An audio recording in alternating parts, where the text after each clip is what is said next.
اعوذ باللہ من الشیطان الرجیم، بسم اللہ الرحمن الرحیم۔ اللہ تبارک و تعالیٰ کا لاکھ احسان ہے کہ اس نے ہمیں ولایت علی بن ابی طالب علیہ السلام سے منسلک کیا ہے۔ آج میں آپ کے سامنے ایک ایسا قول بیان کرنے جا رہا ہوں جو علی علیہ السلام کے اس دشمن کی زبان سے نکلا ہے، اس مخالف کی زبان سے نکلا ہے جس نے چن چن کے اپنے زمانے میں شیعان علی بن ابی طالب علیہ السلام کو قتل کیا اور جمعے کے خطبوں میں مولا کائنات علی بن ابی طالب علیہ السلام پر تبرہ اور لعن طعن کرایا۔ وہ حاکم شام جس نے 40,000 ممبروں سے 70 سال تک علی علیہ السلام پر سب و شتم کرایا ہے، جبکہ پیغمبر اکرم صلی اللہ علیہ وآلہ وسلم کی حدیث ہے کہ من سب علی سبنی فقط سبنی، جس نے علی پر سب کیا، علی کو گالی دی، اس نے مجھے گالی دی۔ لیکن وہ حاکم شام جو اتنی شدت کے ساتھ علی علیہ السلام کے ساتھ دشمنی رکھتا تھا، یہ علی علیہ السلام کے کردار کی بلندی ہے کہ جب اس کی زبان پر علی علیہ السلام کے ذکر آتا ہے تو یہ کہہ کہ لو کان لعلی بیت،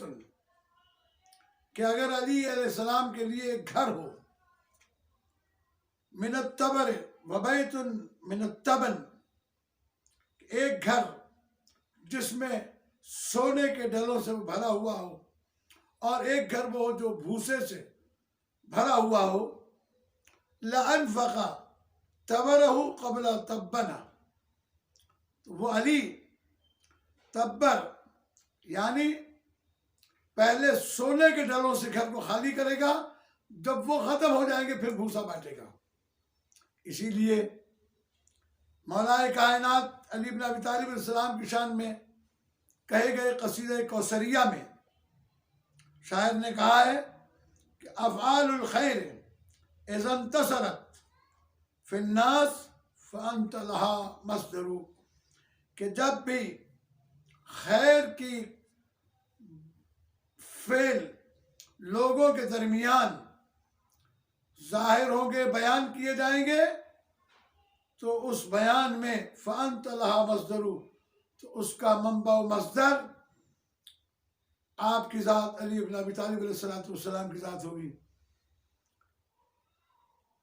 اسی لیے علی علیہ السلام کو وہ منزلت اور وہ مرتبہ حاصل ہے کہ علی کی طرف تلوار اٹھی، تیر اٹھا، نیزہ اٹھا، تبر اٹھا،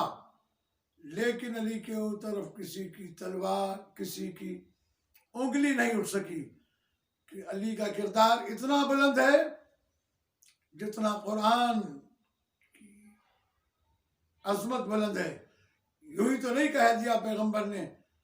کہ القرآن مع علی وعلی مع القرآن، قرآن علی کے ساتھ ہے اور علی قرآن کے ساتھ ہے۔ جو رتبہ قرآن کا ہے وہ رتبہ علی کا ہے۔